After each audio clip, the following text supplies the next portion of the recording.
Hello students, chapter 5 Principles of Inheritance and Variation। Last class में हमने ये chapter start किया था और उसमें हमने पढ़ा था इनहेरिटेंस ऑफ वन जीन। उसमें हमारे बहुत सारे टर्म्स आए थे, उन टर्म्स को आज हम समझते हैं। इसमें पहला टर्म हम समझेंगे जीन। क्या होता है जीन? हम 6-7 से पढ़ते आ रहे हैं कि सेल जो रहती है, सेल के अंदर प्रेजेंट होता है न्यूक्लियस। हम सबको मालूम है कि सेल में न्यूक्लियस प्रेजेंट है। न्यूक्लियस में क्रोमेटिन एक नेटवर्क प्रेजेंट रहता है जिसे हम क्या नाम बोलते हैं? क्रोमेटिन बोलते हैं। जब सेल डिवाइड होती है तो हमें मालूम है कि ये क्रोमेटिन जो है वो क्या होते हैं?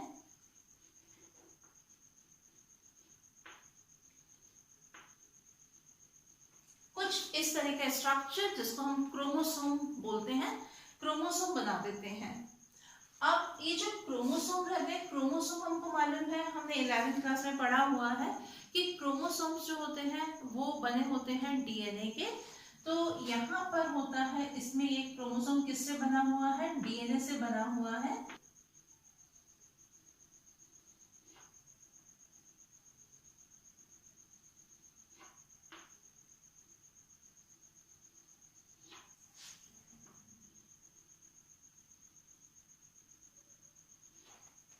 ये एक सिंपल स्ट्रक्चर मैंने डीएनए का ड्रॉ किया। 11th क्लास में हम इसकी डिटेल स्टडी कर चुके हैं। तो DNA chromatin network like structure. Cell division के टाइम ये क्या बना रहे हैं? क्रोमोसोम फॉर्म कर रहे हैं। क्रोमोसोम किससे मिलकर के बनता है? डीएनए से मिलकर के बनते हैं। तो यहाँ पर डीएनए के जो सेक्शन रहते हैं या हम बोलते हैं सेगमेंट, ये सेगमेंट रिस्पॉन्सिबल होते हैं हमारे कैरेक्टर्स के लिए। तो ये जो सेगमेंट है जो हमारे कैरेक्टर के लिए रिस्पॉन्सिबल होते हैं, इन्हीं सेक्शंस को हम क्या बोलते हैं? जीन्स बोलते हैं।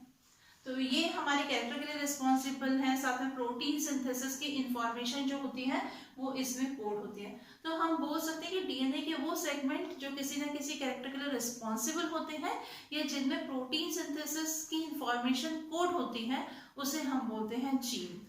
तो यहाँ पर हम देखेंगे कि जीन को कहा जाता है फंक्शनल यूनिट ऑफ इनहेरिटेंस, क्योंकि यही है जो एक जनरेशन से दूसरी जनरेशन में कैरेक्टर को ट्रांसमिट करने में हेल्प करती है। इसीलिए इसे हम क्या बोलते हैं? Functional unit of inheritance. इसे जो जॉनसन है उन्होंने सबसे पहले डब्ल्यू जॉनसन ने बताया था और मेंडल ने इसे नाम दिया था फैक्टर। सेकेंड टर्म है हमारा एलिल। एलिल क्या है? Alternative forms of A gene. हमको मालूम है कि हमारी बॉडी में क्रोमोसोम्स जो रहते हैं वो किस फॉर्म में रहते हैं? पेयर्स के फॉर्म में रहते हैं।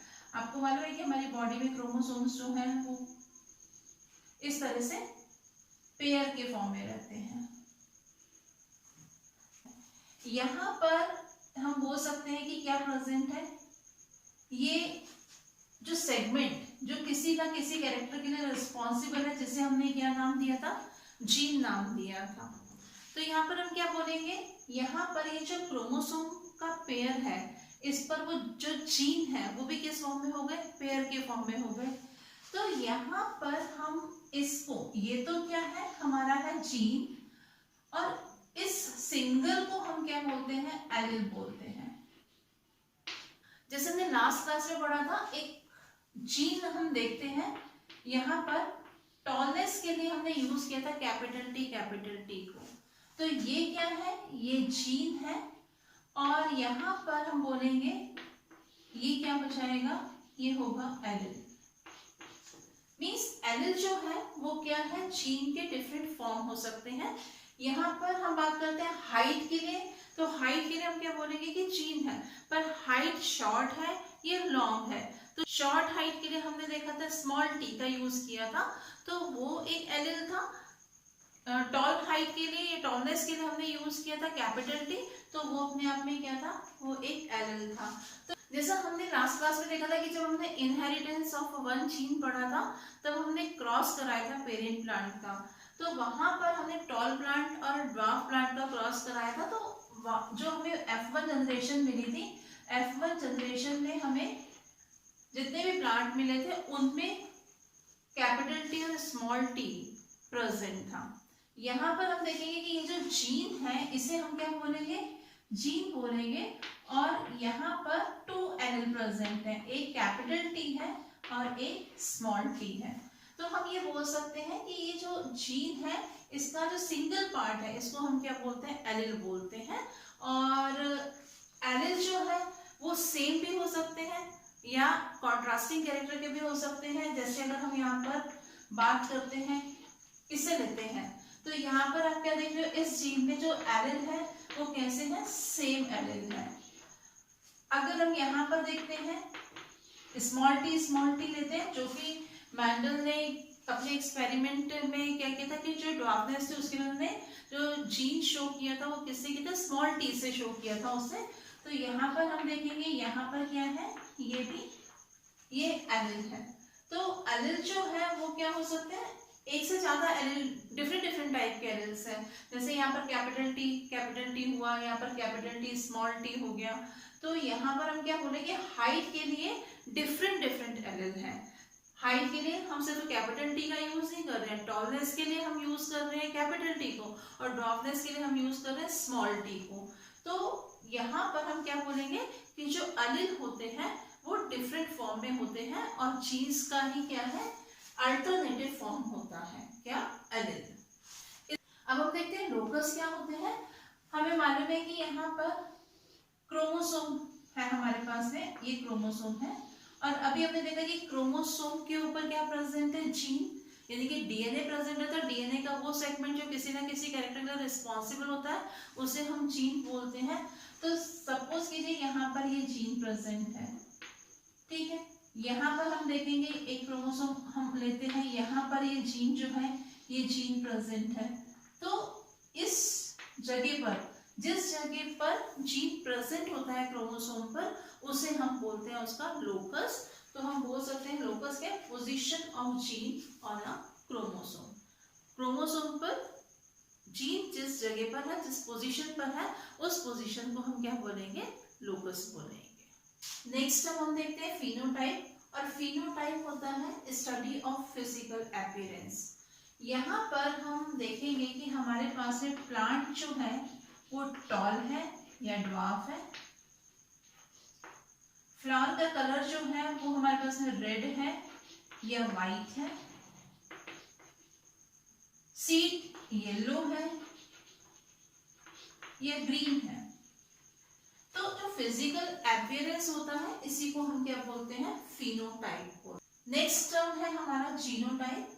जीनोटाइप में हम देखते हैं जेनेटिक मेकअप, यानी कि किसी भी ऑर्गेनिज्म का जेनेटिक मेकअप कैसा है उसे हम क्या बोलते हैं, जीनोटाइप बोलते हैं। क्या मतलब है जेनेटिक मेकअप से, यहाँ पर देखिए, जैसे हमने जब इनहेरिटेंस ऑफ वन जीन पढ़ा था तो वहां पर हमने टर्म यूज किए थे, टॉल प्लांट था, ड्वार्फ प्लांट था। तो यहाँ पर जब हम देखेंगे कि प्लांट टॉल प्लांट है, तो टॉल प्लांट के लिए हमने यूज किया था टी को। अब यहाँ पर ये जो टी है ये टॉलनेस के लिए था, और ड्वार्फनेस के लिए हमने लिया था स्मॉल टी का यूज किया था। तो कैपिटल टी रिप्रेजेंट कर रहा था टॉलनेस को, और स्मॉल टी जो है वो रिप्रेजेंट कर रहा था ड्वार्फनेस को। अगर यहाँ पर हमारे पास में दोनों एलील सेम टाइप के होते हैं तो हम ऐसी कंडीशन को बोलते हैं होमोजाइगस। मींस एलील कैसे हैं, आइडेंटिकल है। यहाँ पर हमने देखा था जो प्योर ड्वार्फ प्लांट था उसमें क्या था, हमने स्मॉल टी का यूज किया था। मींस यहाँ पर भी दोनों एलील जो है वो कैसे हैं, आइडेंटिकल है। तो ये क्या हो जाएगा आपके पास में, यहाँ पर एलील जो होंगे वो कैसे होंगे, आइडेंटिकल होंगे। हमने जब एक प्योर टॉल प्लांट का और प्योर ड्वार्फ प्लांट का क्रॉस कराया था तब आपने देखा था कि जो हमें फर्स्ट जनरेशन मिली थी उसमें हमें जो प्लांट मिले थे वो कुछ इस तरीके थे। मीन्स उसमें जो जीन्स थे या हम बोल सकते हैं उसके जो एलील थे वो ऐसे थे, एक कैपिटल टी था और एक स्मॉल टी था। तो यहाँ पर हम क्या देख रहे हैं, दोनों एलील कैसे हैं, डिफरेंट टाइप के हैं। तो ऐसी कंडीशन को हम बोलते हैं हेट्रोजाइगस। होमोजाइगस में क्या होगा, जो अलील होंगे वो आइडेंटिकल होंगे, और हेट्रोजाइगस में अलील जो होंगे वो कैसे होंगे, डिफरेंट डिफरेंट टाइप के एलील्स रहते हैं। तो जब होमोजाइगस ऑर्गेनिज्म से गैमेट का फॉर्मेशन होता है तो वहां पर सेम टाइप के गैमेट का फॉर्मेशन होता है, लेकिन जब हेट्रोजाइगस ऑर्गेनिज्म में गैमेट का फॉर्मेशन होता है तो उससे टू डिफरेंट डिफरेंट टाइप के गैमेट्स का फॉर्मेशन होता है।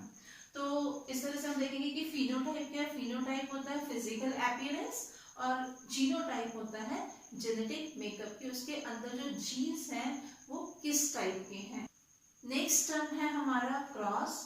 क्रॉस होता है ब्रीडिंग ऑफ टू प्लांट्स, दो प्लांट के बीच में जो ब्रीडिंग होती है उसको कहा जाता है क्रॉस, या हम बोल सकते हैं टू प्लांट्स के बीच में जो रिप्रोडक्शन की प्रोसेस होगी उसको कहा जाएगा क्रॉस।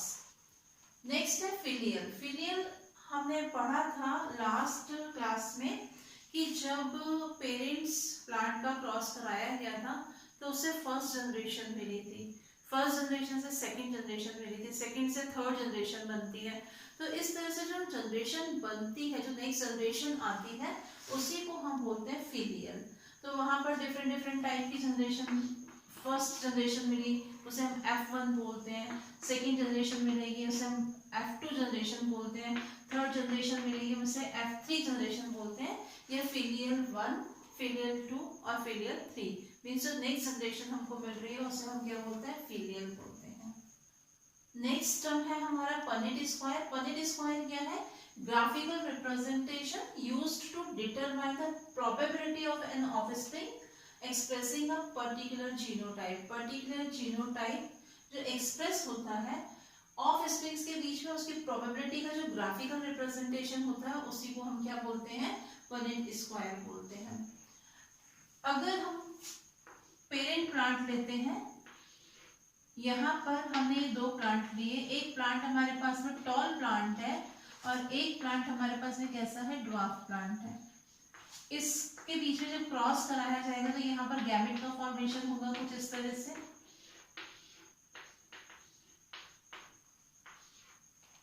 तो क्या होगा अगर हम इसको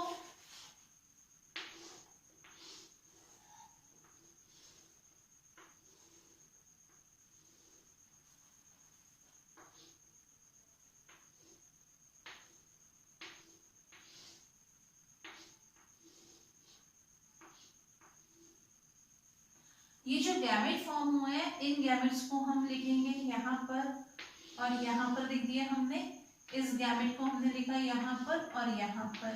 मीन्स एक साइड के गैमेट जो है मेल गैमेट हुए, यहाँ पर ये फीमेल गैमेट हुए। तो इसे हम इस तरह से लिख सकते हैं, और यहाँ पर इन गैमेट्स को हम यहाँ पर लिखते हैं। मीन्स इनके एलिल्स को हम यहाँ पर लिखेंगे और इसके एलिल्स जो है इसको हम यहाँ पर लिखेंगे, और हम इसके बीच में क्रॉस कराएंगे। तो कैपिटल टी स्मॉल टी आया है यहाँ पर हमारे पास में, ये कैपिटल टी स्मॉल टी है, ये कैपिटल टी स्मॉल टी और यहाँ पर कैपिटल टी स्मॉल टी। तो इस तरह से हमने ये जो एक ग्राफिकल रिप्रेजेंटेशन दिया है इसका, कि यहाँ पर जो प्रोजेनी बनी है या जो ऑफस्प्रिंग बने हैं उनका जीनोटाइप जो है, जीन्स जो है, उनके एलील जो है वो किस तरह के होंगे। तो इस जो ग्राफिकल रिप्रेजेंटेशन है इसी को हम बोलते हैं पनेट स्क्वायर, और इसे चेकर बोर्ड भी बोलते हैं। कई बार एग्जाम में क्वेश्चन आता है कि चेकर बोर्ड की हेल्प से मेंडल के इस लॉ को, फर्स्ट लॉ को एक्सप्लेन कीजिए या मेंडल के थर्ड लॉ को एक्सप्लेन कीजिए। तो या तो वो आपसे पूछ सकते हैं with the help of checker board और with the help of Punnett square. तो यहाँ पर ये पनेट स्क्वायर है, ग्राफिकल रिप्रेजेंटेशन है जो ऑफ स्प्रिंग्स के किसको शो कर रहा है, जीनोटाइप को या उसके जेनेटिक मेकअप को शो कर रहा है। इनहेरिटेंस ऑफ वन जीन जब हमने पढ़ा था तो हमने एक टर्म और यूज किया था और वो टर्म था सेल्फिंग। क्या होता है सेल्फिंग का मतलब, कि जब एक जनरेशन, यानी कि यहाँ पर ये प्लांट तो कैसे जिनके बीच में क्रॉस कराया गया है वो पेरेंट प्लांट है, पर जब हम एक जनरेशन, यानी कि यहाँ पर हमें जो जनरेशन मिली है ये F1 जनरेशन मिली है, जब हम एक ही जनरेशन के प्लांट के बीच में क्रॉस कराते हैं तब हम उसको क्या बोलते हैं, सेल्फिंग बोलते हैं। तो सेल्फिंग में क्या होगा, क्रॉस होगा किसके बीच में होगा, सेम जनरेशन के प्लांट्स के बीच में क्रॉस कराया जाता है। तो हम बोल सकते हैं crossing between organism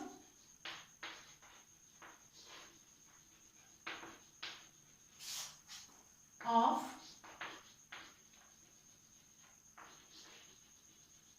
same generation, means एक ही जनरेशन, ये एक फर्स्ट जनरेशन है, इस जनरेशन के ऑर्गेनिज्म के बीच में क्या कराया जा रहा है, क्रॉस कराया जा रहा है, इसी को हम क्या बोलेंगे, सेल्फिंग बोलेंगे। नेक्स्ट टर्म हम देखते हैं डोमिनेंट। जब हेट्रोजाइगस कंडीशन होती है, हेट्रोजाइगस कंडीशन में हमने अभी देखा था कि 2 एलील्स प्रेजेंट थे, तो जो एलील अपने आप को एक्सप्रेस करेगा वो होगा डोमिनेंट, और जो एलील अपने आप को एक्सप्रेस नहीं कर पाएगा उसको हम बोलेंगे रिसेसिव। जैसे जब हमने एक टॉल प्लांट का क्रॉस ड्वार्फ प्लांट से कराया, यहाँ पर गैमेट का फॉर्मेशन होता है, और जब इसके बीच में क्रॉस हुआ तो यहाँ पर हमें फर्स्ट जनरेशन के प्लांट मिले थे, और फर्स्ट जनरेशन के जो प्लांट मिले थे वो सब प्लांट कैसे थे, टॉल प्लांट थे। यहाँ पर हम देखेंगे एलील दोनों से ही आए हैं, यहाँ से भी एलील आया और यहाँ से भी एलील आया, पर यहाँ पर सिर्फ ये इसका एलील जो है, यानी कि ये प्लांट हमारे पास में कैसा था, ये टॉल था, और ये प्लांट कैसा था हमारे पास में, ड्वार्फ था। तो यहाँ पर सिर्फ इसका एलील जो है वो अपने आप को एक्सप्रेस कर पा रहा है, तभी हमें F1 जनरेशन में सभी प्लांट कैसे मिल रहे हैं, टॉल प्लांट मिल रहे हैं, जबकि हम देखेंगे एलील दोनों ही प्लांट के हैं, इस प्लांट का कैपिटल टी और इस प्लांट का स्मॉल टी।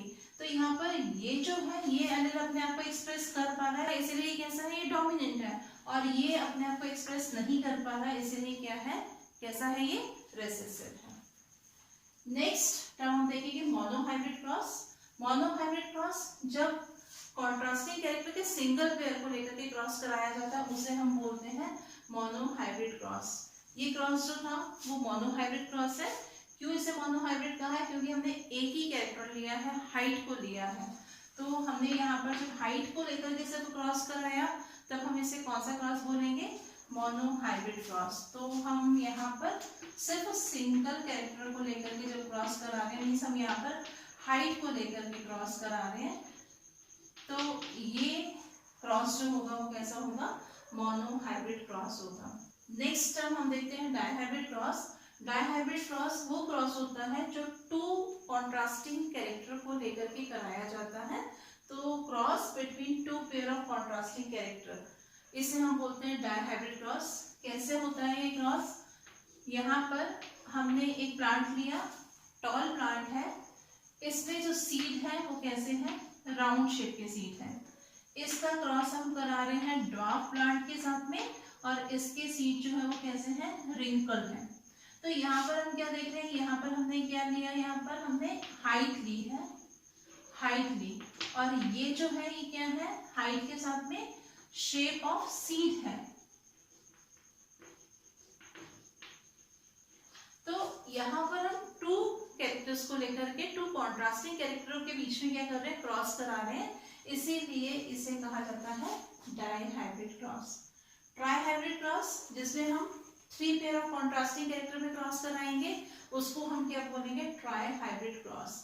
जैसे यहाँ पर हमने एक प्लांट लिया जो टॉल है, सीड उसके कैसे हैं, राउंड शेप के हैं, और उसमें जो फ्लावर है उसकी पोजीशन कैसी है, एक्सियल पोजीशन है। इसका क्रॉस हम करा रहे हैं ड्वार्फ प्लांट से, सीड यहाँ पर रिंकल्ड है, और जो फ्लावर है उसकी पोजीशन जो है वो कैसी है, टर्मिनल है।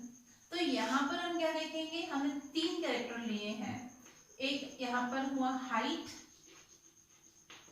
ये हुआ शेप ऑफ सीड, और ये है पोजीशन ऑफ फ्लावर।